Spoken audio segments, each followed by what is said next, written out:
공룡 앤드 프리버드츠, 공룡 다이너소. 2억 5천년만 전인 중생대 트라이아스기 후기부터 백악기까지 지구의 지배자로 살았던 동물군으로 약 6,600만 년 대멸종으로 지금은 개통 하나를 제외한 전체가 멸종한 과거의 생물체인데요. 공룡의 시대. 지구의 역사를 크게 분류해보면 46억 년 전부터 시작된 성캄브리아 시대, 5억 3,800만 년 전부터 시작된 고생대, 2억 5,100만 년 전부터 시작된 중생대, 6,600만 년 전부터 시작돼 현재까지 이어져 오고 있는 신생대로 나눌 수 있는데요. 이 중 공룡의 시대는 상술한 것처럼 바로 이 중생대였죠. 이 중생대는 트라이아이스기 쥐락이 백악기로 나뉘며 트라이아이스기 후기부터 백악기가 끝나는 시점까지 지구의 지배자로 공룡들이 자리하고 있었던 것이었죠. 우리 지구에는 수차례 대멸종이라 불릴 만한 생명절멸 사건이 있었는데요. 공룡은 고생대를 끝장냈던 페름기 대멸종 후 텅 빈 지구의 지배자가 된 것이었는데요. 여담으로 페름기 대멸종은 그야말로 지구 생태계 포맷급의 대멸종 어브 대멸종이었는데요. 해양 생물종의 96%, 육상 척추동물의 70% 이상이 말 그대로 지워졌다고 합니다. 그리고 그러한 페름기 대멸종 후 지구는 중생대에 접어들었고 이 중생대는 공룡의 시대라고 불릴 정도로 공룡의 전성기였죠. 그리고 아이러니하게 대멸종 후 번성할 수 있었던 공룡은 중생대를 끝낸 K-PG 대멸종으로 사라지고 포유류가 대두하고 현재 우리 인간이 지구의 지배종으로 살아가고 있죠. 화석의 발견, 공룡의 존재를 깨닫다. 공룡은 약 6,600만 년쯤 거의 멸종했고 우리 현생 인류의 탄생은 약 280만 년 전이라고 하는데요. 그럼 이 사이 간극이 6,400만 년 가까이 벌어지는 것이기도 하고 인류가 어느 정도 지적 수준을 갖춘 시기를 감안하면 이 간극은 좀 더 벌어질 텐데요. 그렇다면 수천만 년 동안 그 존재가 지워졌던 공룡은 어떻게 우리에게 알려졌을까요? 그건 다름 아닌 공룡 화석의 발견 덕분이었다고 하는데요. 물론 처음부터 이 공룡 화석을 보고 고대에 살았던 공룡이다 라고 생각했던 것은 아니라고 하죠. 처음에는 공룡의 화석을 두고 거인의 뼈, 괴물의 뼈 혹은 상상 속의 동물이라 여겼던 용의 뼈, 신의 저주를 받은 동물의 뼈 등이 화석으로 나온 것이다 여겼다고 하는데요. 실제 최초 발견된 공룡인 메갈로사우루스의 대퇴골 화석이 처음 발견된 것은 1676년이었으나 이를 고대지구에서 살아갔던 생물고대 파충류 화석으로 규정했던 때는 1824년이 되어서야였다고 하죠. 그리고 이를 공룡으로 정의한 이는 영국의 생물학자였던 리처드 리처드 우러. 그는 1841년 공포스러운을 뜻하는 그리스어 DINOS와 도마뱀을 뜻하는 라틴어 SAUROS를 합성해 DINOSAURUS라는 합성어를 만들어냈고 이를 영어식으로 옮긴 것이 공룡 다이너소였죠. 무튼 그렇게 최초의 공룡 메갈로사우루스 MEGALOSAURUS의 화석이 1824년 발견되고 이듬해인 1824년 이구아노돈 IGUAN 오디오엔의 화석이 발견되면서 인류는 공룡이라는 과거 지배종과의 대화를 시작하게 됐다고 합니다. 유럽에서 미국으로 분 공룡 열풍. 앞서 말한 최초의 공룡들이라 할 수 있는 메갈로사우루스나 이구아노돈 모두 영국에서 발견됐고 때문에 공룡에 대한 열풍은 유럽에서 불었을 텐데요. 그러다가 이러한 바람이 태평양을 건너 미국으로 건너오게 됐다고 합니다. 다름 아닌 미국 최초의 공룡인 하드로사우루스가 1858년 발견된 것인데요. 특히나 이 하드로사우루스는 뼈의 보존율이 좋았기에 필라델피아 과학 아카데미에 세계 최초로 공룡 전신 골격을 전시하기도 했다고 하죠. 때문에 유럽에 이어 미국에서 공룡 연구에 대한 열풍이 불게 된 것이었죠. 아울러 미국 서부 개척 시대의 금뿐 아니라 다수의 공룡 화석들도 발굴되면서 이러한 열풍에는 부채질이 더해졌고요. 그래서 1870년대 북미에서 공룡 연구가 폭발적으로 이루어지게 되는데 이것이 절정에 이른 것이 뼈전쟁이라 불리는 고생물학자인 오스니얼 마시와 에드워드 코프의 공룡 대결이었다고 하죠. 이 두 사람은 모두 부유한 집안 출신으로 돈의 부족함 없이 화석 수집에 열을 올렸다고 하는데요. 서로의 것을 슈킹해서 내가 발견했다 발표할 정도로 서로 치열하게 경쟁을 했었다고 합니다. 물론 이게 좋은 점도 있겠지만 이게 마구잡이 발표가 되는지라 결과적으로 마시가 발표한 80종 중 유효한 건 20종, 코프가 발견한 56종 중 유효한 것은 9종에 불과하다고 하죠. 그래도 이 뼈전쟁으로 디플로도쿠스가 발견되는 등 공도 분명 있었는데요. 그리고 이 디플로도쿠스를 대중적으로 널리 알린 인물은 철강왕이라 불렸던 앤드류 카네기였다고 합니다. 공룡 화석에 열정이 많았던 카네기는 카네기 자연사 박물관에 거액을 후원하고 공룡 탐사대를 조직했었으며 거의 온전한 디플로도쿠스의 골격을 발견하는 데 성공했다고 하죠. 때문에 카네기의 이름이 이 디플로도쿠스의 모식종 학명에 들어있는데요. 디플로도쿠스 카르네기가 그것이죠. 공룡의 왕 티라노사우루스의 발견. 수많은 공룡 중 단연 최고의 인지도와 존재감을 내뿜는 공룡을 꼽으라면 무조건 티라노사우루스 티레노소러스일 텐데요. 영화 쥐라기 공원 시리즈를 통해 특히나 대중에 널리 각인되기도 한 티라노사우루스는 19세기 말부터 그 존재가 보고됐다고 하나 처음에는 작은 뼈 조각만 발견돼서 그 존재를 알 수 없었다고 하는데요. 그러다가 미국 몬태나주에서 티라노사우루스의 온전한 화석이 발견되면서 전체 모습에 대한 유추가 가능해졌던 것이었죠. 아시다시피 티라노사우루스는 최대 13mm의 크기와 9톤에 달하는 거대한 덩치를 자랑했으며 압도적인 치악력과 30cm가 넘는 이빨로 백악기 최상위 포식자였던 공룡인데요. 특히나 이러한 이미지는 티라노사우루스 화석이 발견된 후 미국 자연사 박물관 관장인 헨리 오즈번이 티라노사우루스 전시를 위해 대대적인 홍보에 나서면서 제대로 대중에 각인됐는데 폭군 도마뱀이라는 의미의 티라노사우루스라는 이름도 헨리 오즈번의 업적이었다고 하죠. 여기에 티라노사우루스 모식종의 학명에는 티라노사우루스 뒤에 왕을 의미하는 라틴어 렉스가 붙어 있는데요. 보통 그래서 티렉스티, 렉스라고도 많이 부르고 있습니다. 그런데 보시다시피 초기 공룡 화석 연구는 재력을 갖춘 이들의 고급 취미처럼 여겨진 면도 있었다고 하며 아울러 제1, 2차 세계대전을 겪은 인류는 공룡 화석에 눈 돌릴 여유가 사라져버리기도 해서 한동안 공룡 화석 연구는 침체기를 겪었다고 하네요. 공룡 르네상스의 시작. 그렇게 시간이 흘러 1960년대에 들어 한 공룡 화석이 발견되면서 다시금 공룡 연구의 불씨가 켜졌다고 하는데요. 바로 1969년 발견된 데이노니쿠스 DINONYCHUS였죠. 이게 왜 중요하냐면 이전까지는 공룡은 현생 파충류와 같은 겨로 봤던지라 꼬리를 끌면서 느릿느릿하게 살아갔던 동물로 여겼었는데 이 데이노니쿠스의 발견이 그러한 관념을 완전 박살내버렸기 때문이라고 하는데요. 이 데이노니쿠스와 시조새 사이에서 공통점이 발견됐고 이로 인해 공룡이 현생 조류와 같은 집안 이미 밝혀지기 시작했다고 합니다. 그러니까 참새, 닭, 비둘기, 오리, 독수리, 타조 등 현생 새들이 모두 공룡의 후예들인 것인데요. 실제 새들의 분류를 보면 공룡 상목 -용 반목 -수가 과목의 분류 태클을 타는 계통상 공룡이기도 하죠. 다시 말해 공룡은 완전 멸종이 아닌 새를 제외하고 멸종했다는 말이 정확하고 공룡은 오늘날에도 우리와 함께 살아가고 있다는 말인 것이죠. 히읗 물론 와닿는 말은 아니겠지만요. 때문에 이 데이노니쿠스 발견 후 기존 공룡에 대한 복원도가 대대적으로 변했다고 하는데요. 특히 데이노니쿠스의 복원도를 보면 오늘날 조류새와 매우 흡사한 모습임을 알 수 있습니다. 특히나 1996년 중국 야오닝성에서 깃털 공룡 화석이 발굴되면서 모든 공룡의 복원도에 깃털 장착, 이 유행처럼 번지기도 했다고 하는데요. 다만 통념적으로 일반인들이 말하는 공룡에는 조류와 결을 같이 하는 종들도 있지만 모사사우루스와 같이 현생 도마뱀과 결을 같이 하는 종들도 있기도 했고 대형 공룡의 경우 체온 문제로 깃털이 퇴화했을 가능성이 더 높았다고도 하죠. 대표적으로 티라노사우루스 이야기를 하면 초기 모습은 우리가 영화 쥐라기 공원에서 봤던 모습이 일반적이었으나 한때 깃털 공룡 이슈에 티라노사우루스 복원도도 깃털로 덮인 모습으로 나왔다고 하는데요.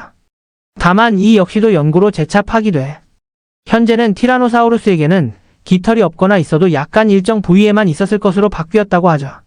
사실 짧게 잡아도 6,500만 년 전, 길게 잡으면 2억 년 전에 살아갔던 공룡에 대한 외형은 추론의 영역인지라 앞으로도 지속적으로 모델링이 바뀔 것 같긴 하네요.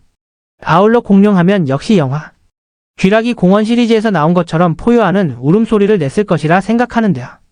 실제 연구에 따르면 현생 새들처럼 그런 소리는 내지 못했을 것이라는 것이 일반적인 이론이라고 합니다.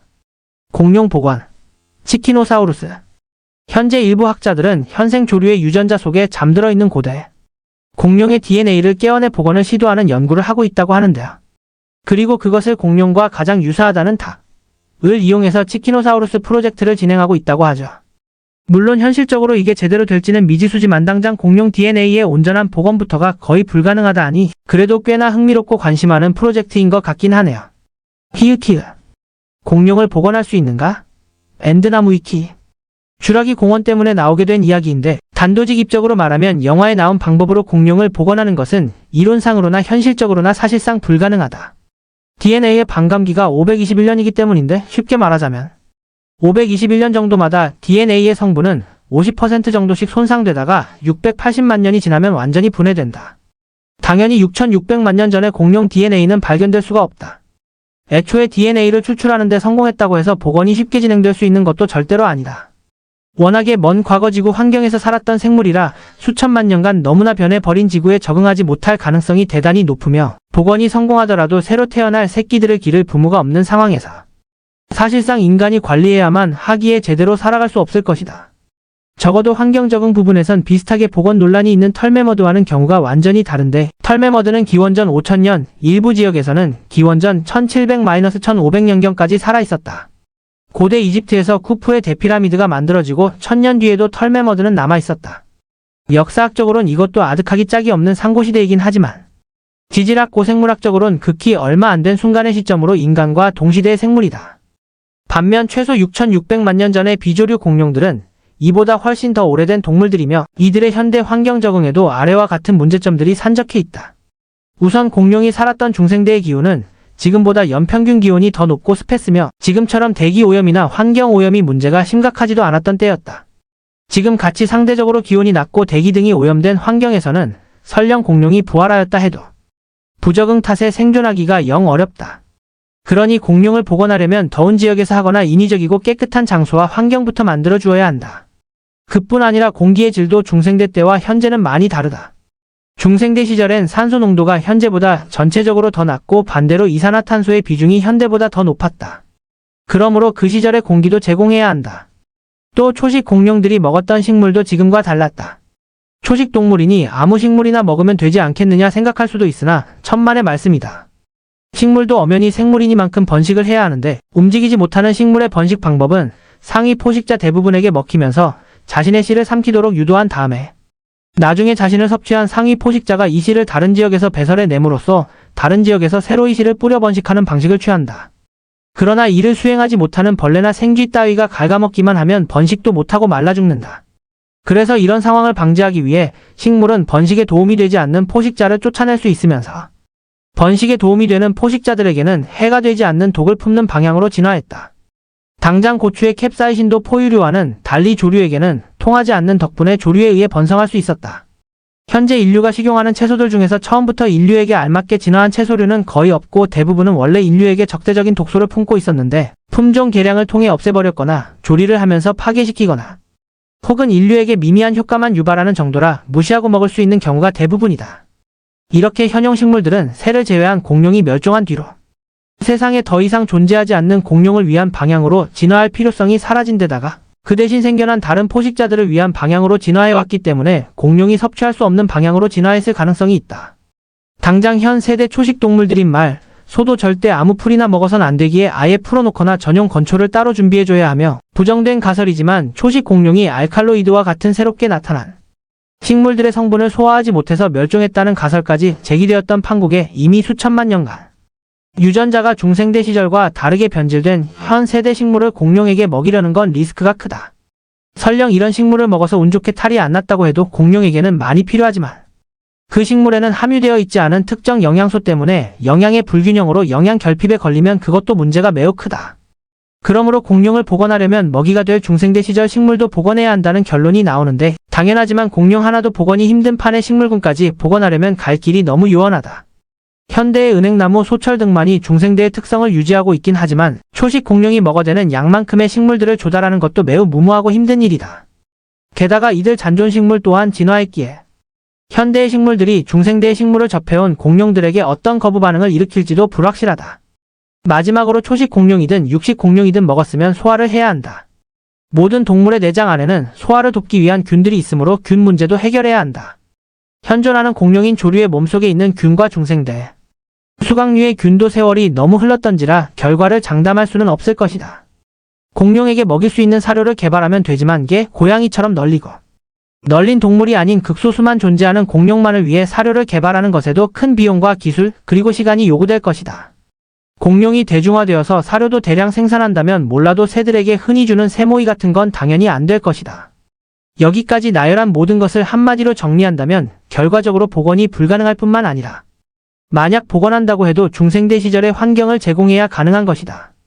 다만 현재 미국에서는 지금까지 남아있는 공룡인 새의 유전자를 이용해서 공룡을 복원하는 실험을 진행 중이라고는 한다. 수각류 공룡에서 조류로 진화하였다고 하더라도 조류의 유전자 속에는 수각류 공룡의 유전 정보가 남아있다. 다만 공룡의 유전 정보가 활성화되지 않고 현생 조류로서만 발생할 수 있도록 유전자가 활성화되어 있을 뿐이다.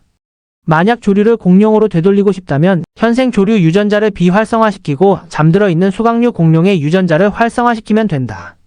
이런 발상으로 새를 통한 공룡 복원을 연구 중이지만 성공한다고 하더라도 새는 결국 수각류 공룡의 분파이므로 잘해봐야 수각류 공룡들만 복원할 수 있을 것이다. 덧붙이자면 공룡 복원의 아이디어를 제시한 주라기. 공원 시리즈의 공룡들도 빠진 DNA는 개구리를 비롯한 양서류의 것으로 대체한 것이라는 설정이다. 이렇게 이 공룡들은 진짜 공룡이 아닌 키메라라는 말이며 결국 이 이야기가 나오게 된 원인인 주라기 공원부터가 완벽한 공룡 복원은 불가능하다는 것을 얘기하고 있는 것이다. 또한 공룡을 막상 복원했더니 기존에 알려진 모습, 특징과는 다른 모습, 특징을 가지고 있을 수도 있으며 인간과 공존했던 적이 없는 생물들이기에 인간이 공룡을 관리하는 과정에서 과연 어떻게 접근해야 하느냐도 문제다. 동물원의 맹수들도 인간을 공격할 때가 있고 애완견들도 인간을 공격할 때가 있는데 하물며 인간과 공존한 적이 없는 공룡들이면 어떻겠는가? 물론 다른 고대 생물 복원 가능성이 나온 걸 보면 어느 정도 복원 기술이 나올 수도 있겠지만 해당 사례들마저도 이론상으로도 제일 먼저 가능한 게 혼혈종이라고 한다. 6364 결론적으로 설사 가능하다 해도 혼혈종이 나올 가능성이 높으며 주라기 월드를 현실화한다 한들 완벽하게는 불가능하다고 볼 수 있다. 이게 당연하다면 당연한 게 혼혈종이 중생대 시절 환경을 모두 복원하는 수고를 들이는 것보다도 훨씬 낫기 때문이다. 혼혈종을 만들려면 현세에 사는 동물의 유전자와 중생대 시절의 유전자가 둘 다 활용해야 하며 현세 동물의 유전자가 있으면 당연히 현세 동물의 특징도 어느 정도는 보유할 수밖에 없기에 실제 종보다는 현세의 환경에 적응하기가 수월하기 때문이다.